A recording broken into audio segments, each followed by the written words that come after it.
Welcome to another edition of Take the Hill, a leadership podcast designed to connect you with influential leaders who are exhibiting great leadership within their respective fields. Today, what we are doing is Dennis and I are here talking about leading your organization through uncertainty.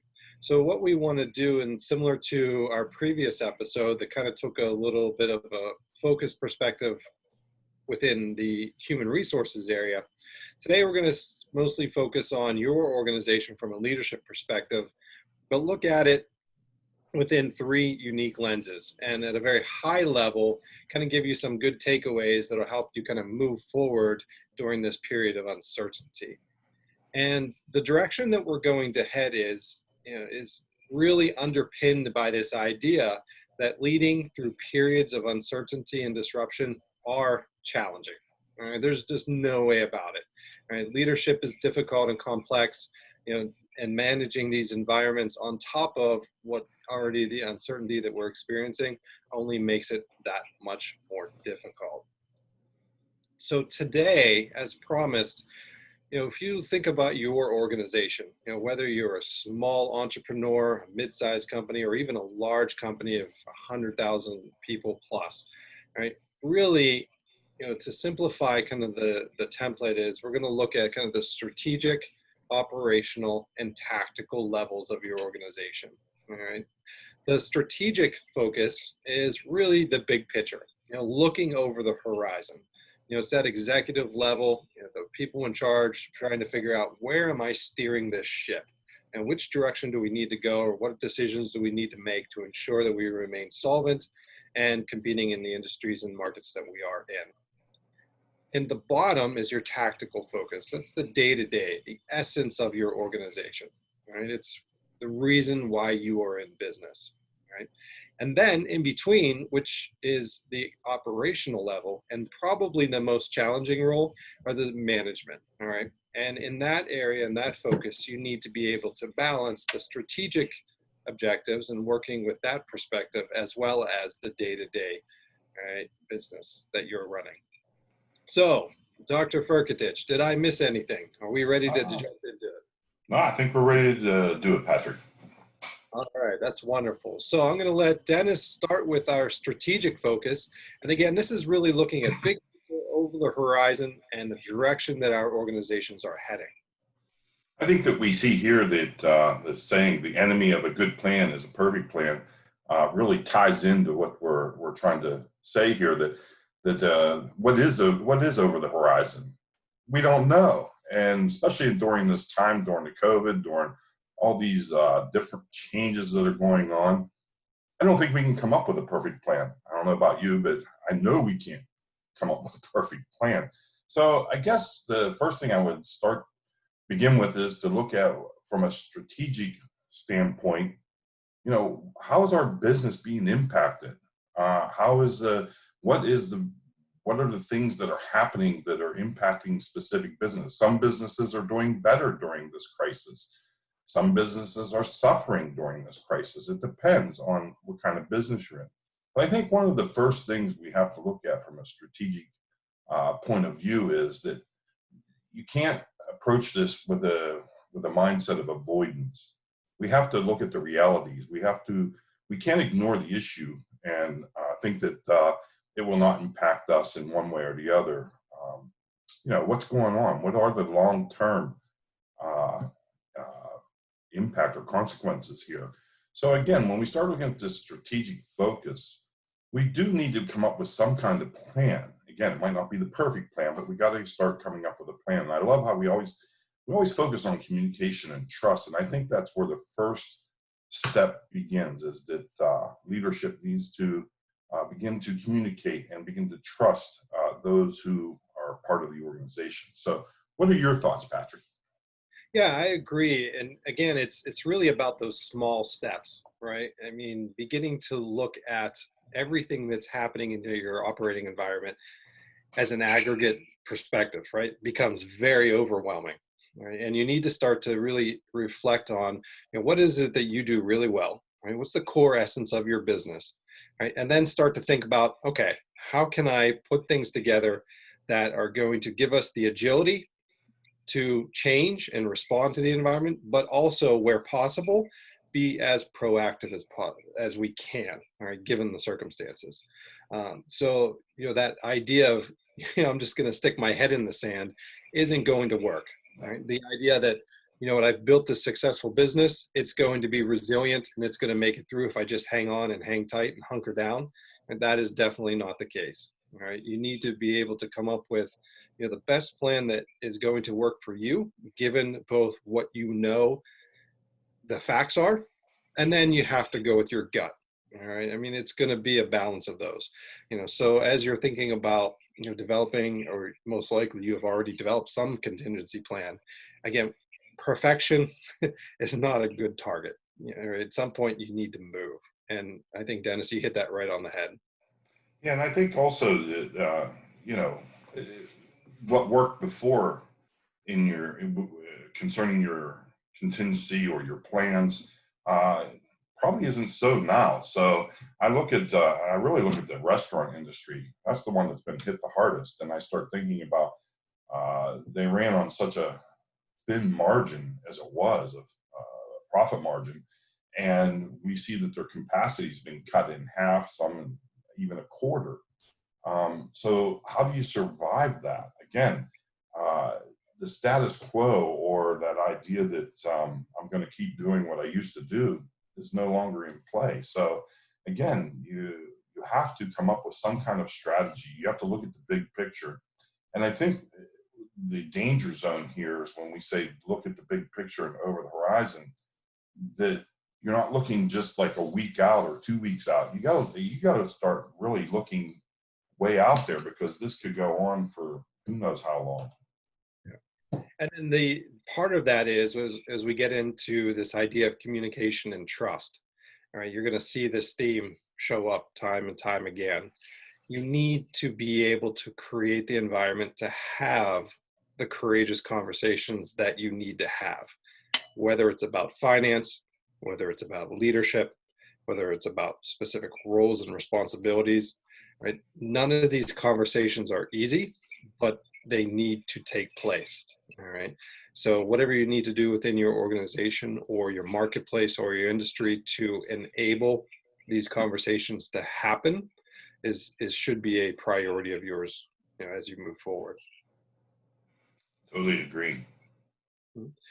All right. So the realization, strategic focus, again, you need to be as best you can looking at the big picture, over the horizon, keeping in mind, what your organization does well. And, it's okay not to have a perfect plan. All right.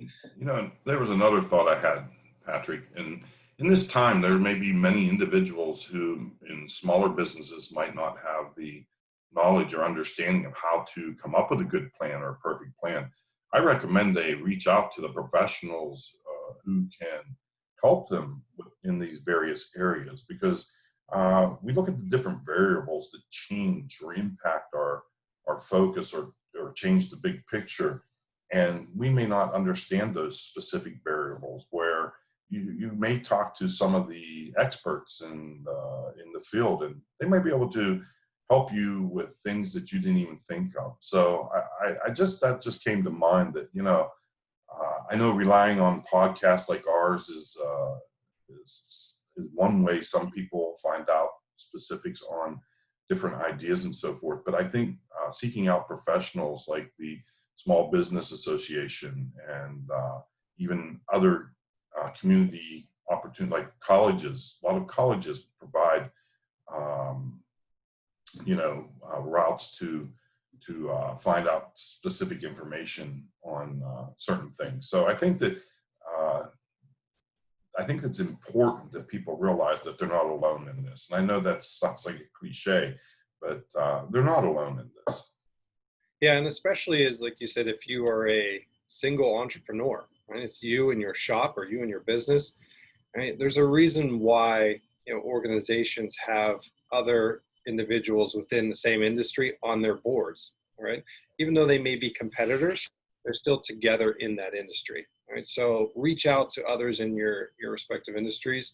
Like I said, even if you're a small business, because though you may be competing in some way with them, right? They're still good resources, and I think they still want to, at the end of the day, see everybody succeed, and be able to, kind of get back to some sense of normalcy. So, all right. So strategic focus is kind of wrapped up there. Let's move to kind of the operational focus. What should we be looking at here, Dennis?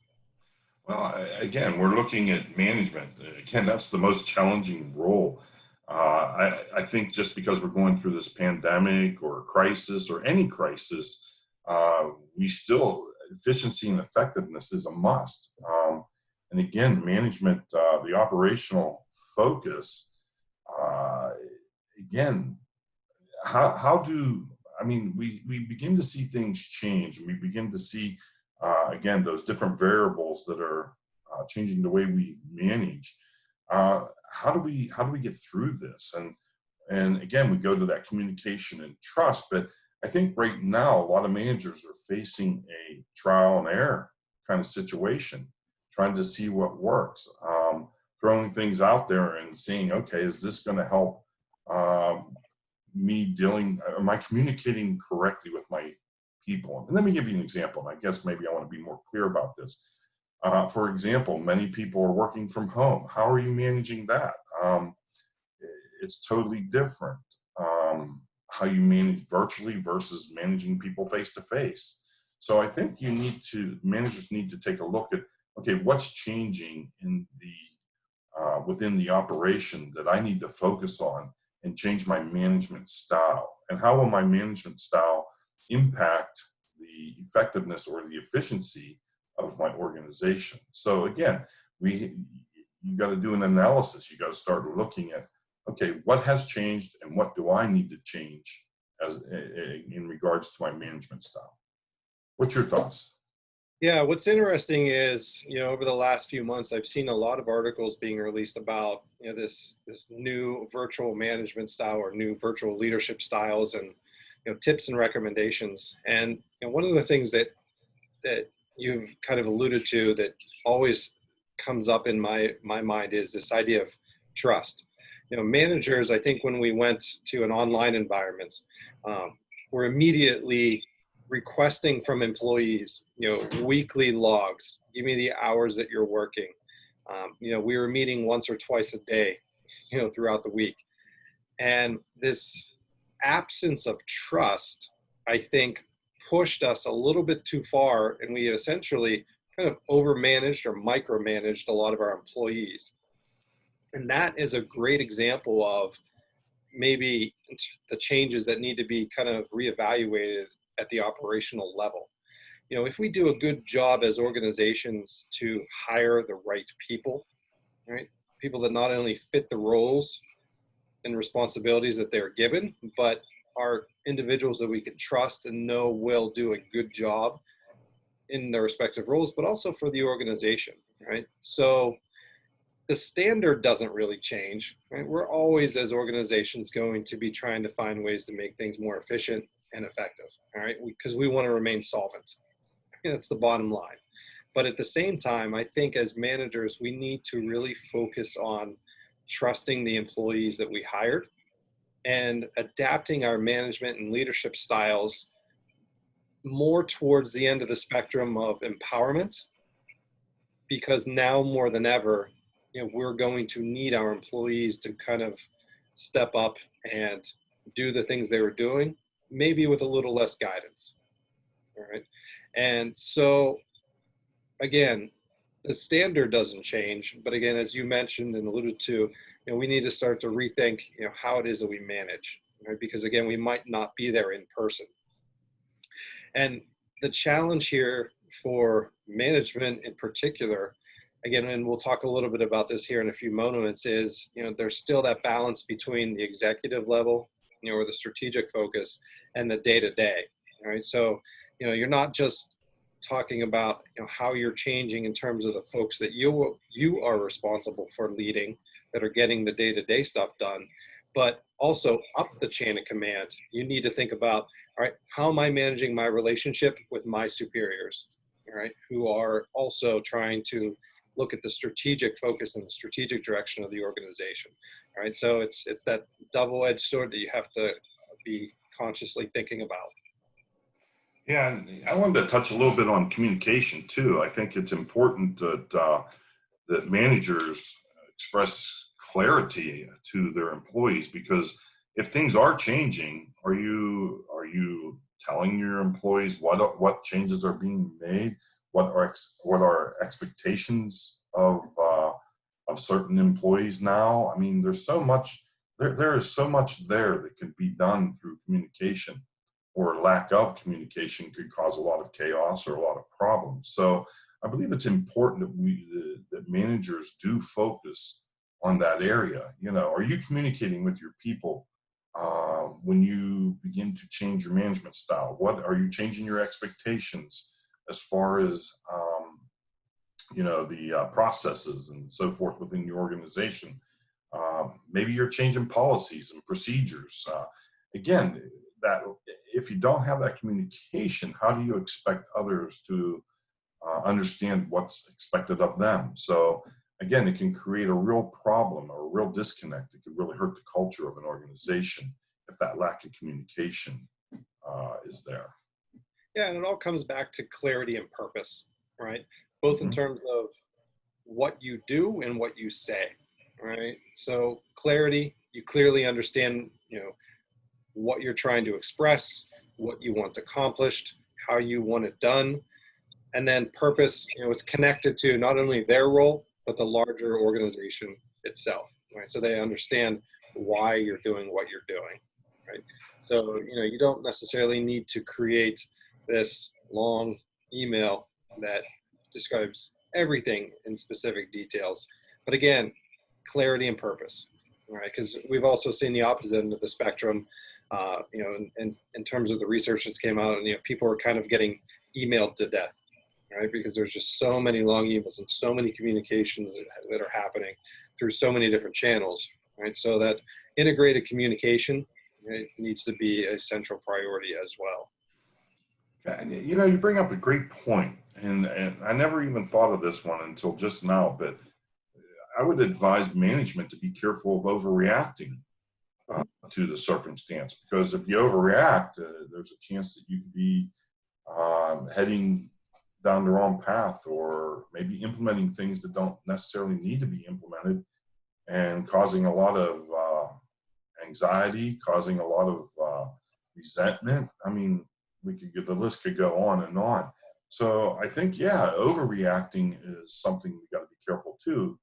In on the other side of the coin, underreacting as well, which we've kind of alluded to, that it could cause a lot of problems. But overreacting, I think, could also cause a lot of problems. Yeah. And that's part of the challenge of working like that in that middle tier of an organization. Again, you understand the strategic objectives, but then you also experience the day-to-day reality. All right. So you have this wide variance of, I know where I'm going and I have kind of my lane that I need to operate within, but at the same time, I'm seeing and experiencing variables within the operating environment that are pushing us, above and beyond those operating lanes that we're trying to stay within. And like you said, whether it's overreacting or underreacting, that's why this is probably one of the most challenging roles in the organization. And again, you need to be able to balance, those two focus areas. And, Not and we always make it sound so easy, balance, balance. And I automatically think of somebody walking on the high wire. Balance is tough. I mean, you're always shifting weight and going one side to the other, and you're always have that fear of falling. And balancing and having that, it could be a really tough job. I don't know. I've been there. You can It get is hard. And I think one of the things that we'll have out in the near future is kind of another podcast that's focused on, again, management roles and the ability to some of the more theoretical applications and practical sides of, how is it that we do that, right? Because again, you know where the organization wants to go, but then it's your job as a manager to be able to operationalize how that gets done, right? And manage all the variables that you're faced while still meeting the strategic objectives of the organization, right, that are set forth. So, all right. So let's actually, since we're kind of segueing into that area, in terms of the tactical level, the day to day, and the challenges that the folks on the front lines are experiencing. Yeah, again, the tactical folks, again, we're looking at each day brings its own unique challenges. And again, perspective, a sphere of influence. Uh, and each day brings that challenge. So I guess I would start with, each manager needs to be prepared to deal with the everyday challenges. Uh, I mean, when you wake up in the morning, you don't know what you're going to walk into sometimes. And I think each manager needs to prepare themselves, especially during this time, to deal with that on a day-to-day basis. And I guess the question would be, how do they do that? I guess I'm going to ask you that question. How do they do that, Patrick?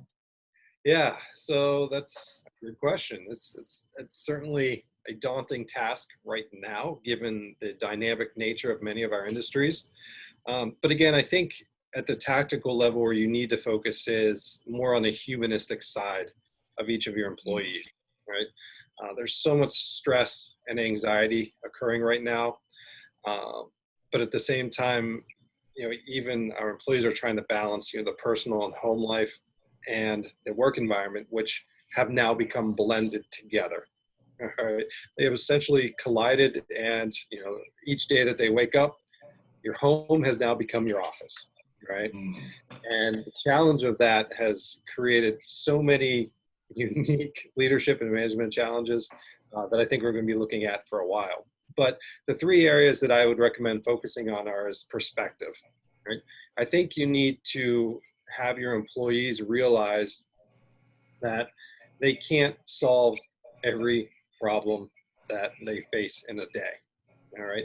There are some things that are within their sphere of influence, right, that they have control over, that they can work on, that they can fix, that they can address. But then there are some things that are outside their sphere of influence, right, that they need to acknowledge that it's there. And then they need to be able to also say that, what, I may be able to illuminate this problem or challenge or opportunities, but it might be a little bit outside of my control. So I'm going to let somebody else kind of deal with that right now. You bring up a great point that I think this is a time when individuals will begin to rely on their managers and their leaders to provide them with guidance and understanding. So I think that, again, as a manager on that day-to-day process is taking the time. Again, I'm going back to that word. I love that word, avoidance. And you can't avoid the fact that you're going to have to deal with probably certain situations that you've never dealt with before. And I love that word blended. I love how you put that. And even those who are not working from home, those who are working in the industry or out there on the in brick and mortar, they're faced with different challenges day to day that have changed the whole perspective of how they complete their job or do their job. So again, I think the managers at this point on a day-to-day operation need to be prepared to be faced with those challenges and be able to guide their employees and give their employees answers. Now, I know that sometimes we don't have the answers, but they got to at least show that they care or that they're listening. Again, we get to that communication part of it. Yeah, and what that really goes back to, and I'm going to throw out a academic-y term here, is Maslow's hierarchy of needs, right? Yeah. And if you Google that and take a look at it, the base of that is safety, right, and physiological stuff. Physiological needs are met, right? So at the very core, if you don't feel safe and secure, whether you're at home, whether you're working in a restaurant, or wherever it is that you're working, right, you're never going to kind of move up that paradigm to the point where you're excited to do what you want to do, and you invest in your job or you work harder, right? Unless that safety and security piece is met, right, you're kind of at a end point. So as you think about that from a management or leadership perspective, and that's why I go back to the humanistic approach, right? I want to know, in addition to your role and responsibilities to the company or the organization, how are you doing? All right. What are your concerns today? right? Let me know what's bothering you. Do you need some extra time away? Do you need to figure out daycare? Do you need to go, figure out how to get your kids to camp or to school or where your next meal might come from? All right. So, whatever those challenges are, you need to be balancing both the responsibilities as an employee, but also making sure that the responsibilities as a human being and a person are also met. And I think the other component of that sphere of influence that I always look at is that idea of locus of control. Right? If an employee or an individual is constantly worrying and stress and anxiety about things that are outside of their sphere of influence, which we all do, right? It's a natural humanistic thing, right? Your ability to feel like you have control over that environment is going to be reduced. Right? That's just human nature. So again, focusing their perspective. All right, here's what you can control. Here's kind of a task you can work on, whether it's task oriented, whether it's a creative oriented process, or whatever it might be. Again, it's setting the expectations. It's making them realize what is within their control. And again, that's all accomplished through communication, developing a relationship with those employees, and then hopefully, you result in that trusting environment.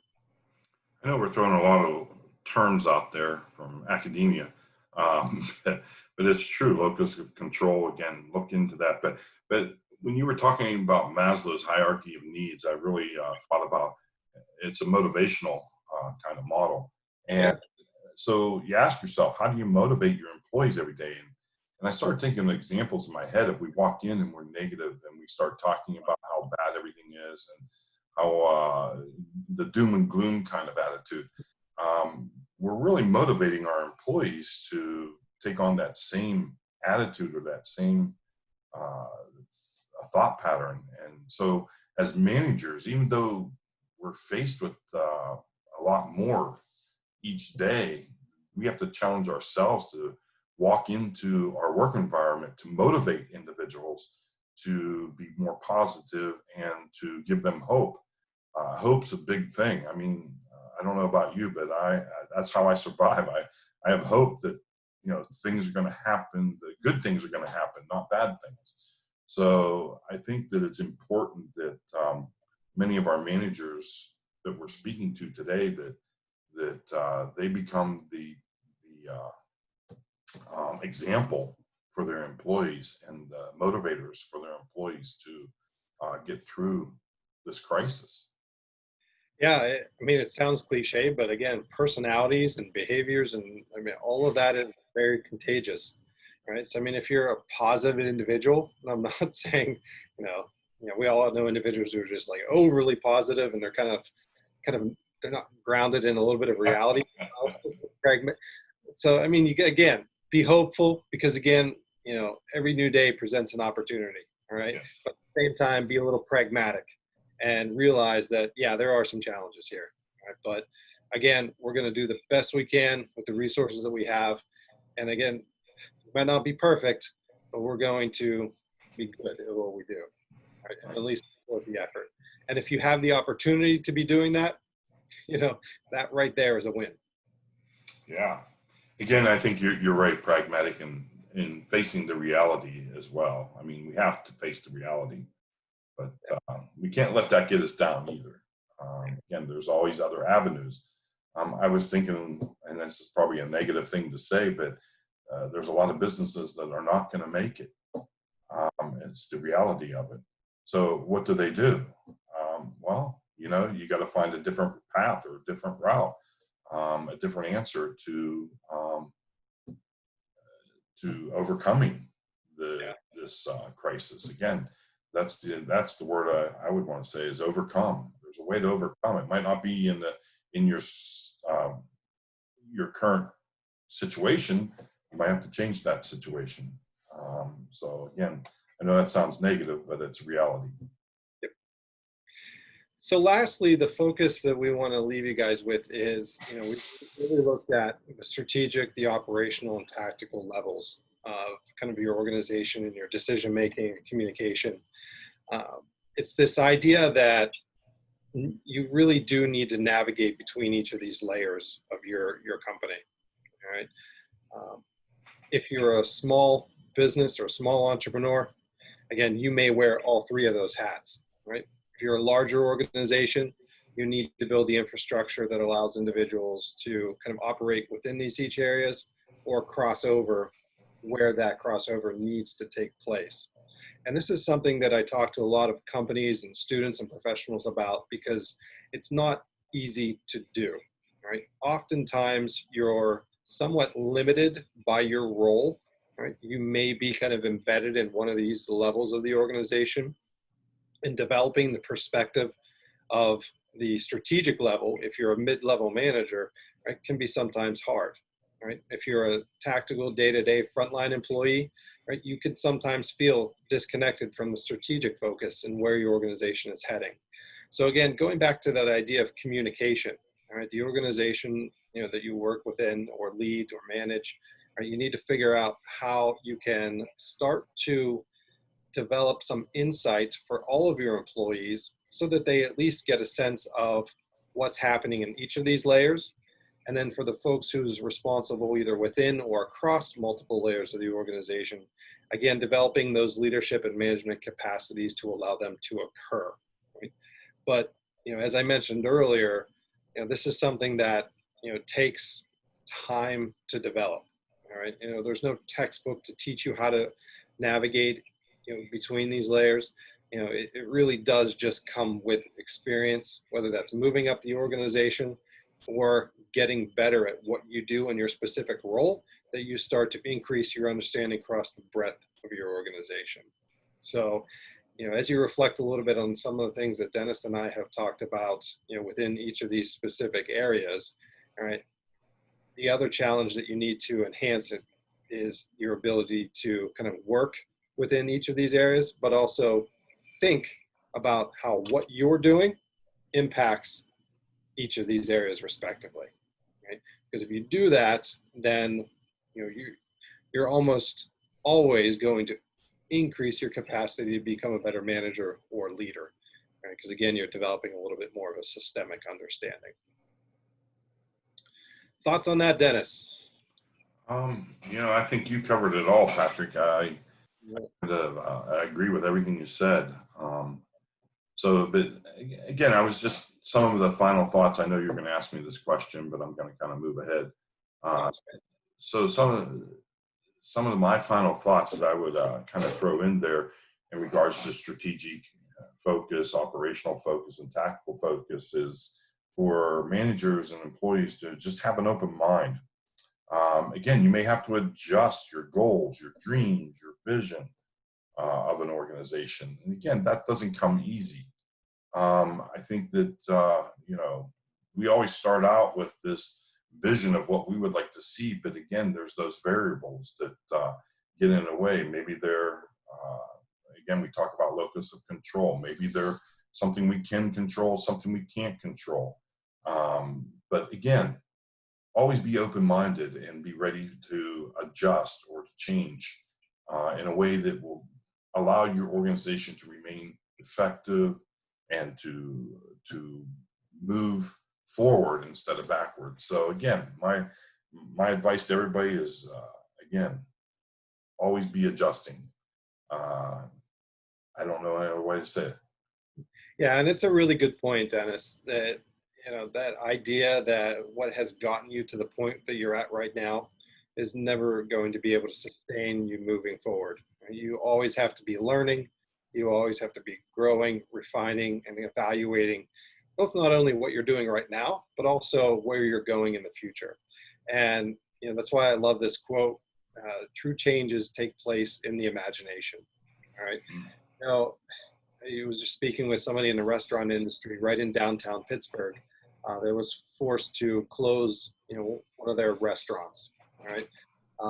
Even though the physical location has to close, and which was a very difficult decision to make, they're starting to think about, okay, I still have the back end distribution channel, right, in place. Instead of having a physical restaurant, maybe I can start to look at opportunities to distribute, our food or our product elsewhere in a different capacity. And I think, though that may be a challenging conversation to have either with yourself or your employees, those are the things that need to be happening right now. All right. So again, use your imagination. You start to be creative. I know you see the word innovative thrown out there constantly right now, but I mean, there's a reason why you're seeing it, right? And as you think about those different levels of your organization and your employees that are part of your company, whether big or small, now's the time to imagine how you can essentially reinvent what you're doing to make it better, make it stronger, so that, again, whether it's the same thing you're doing or you're reinventing yourself, you end up coming out stronger or better on the other side. But again, the idea is it might not be perfect, but it's a good plan and it works for you guys. Yeah, I think you make a great point, Patrick, that on the other side, this could turn out to be something that produces a lot of imagination, like you said, and produce a lot of different ways of doing things and actually make it better for us. That's how we got the internet. That's how we got all these other things that we are experiencing. Technology grows from this. So individuals have to find a new way. So, hey, when we come out on the other end, we might be better off. I don't know. I think we will be. I think a lot of organizations are taking this opportunity to pursue projects operationally, change things operationally. Though they may be some difficult decisions, I think it kind of forced a lot of us to kind of, take a leap of faith in some areas of our companies and organizations. So Dennis and I, any final thoughts from your perspective? No, I just want to thank all of our viewers for supporting us. Excellent. Yeah, and thank you again, listeners. I know, like I said, you guys had a lot of questions around change, leadership, and management, and we're going to try to continue to put together a few of these shorter seminar podcasts related to each of those topics here in the coming month or so. But again, thank you for tuning in. We appreciate all of the dedication and time that you spend listening to our shows, and we look forward to seeing you guys in the near future. Thank you.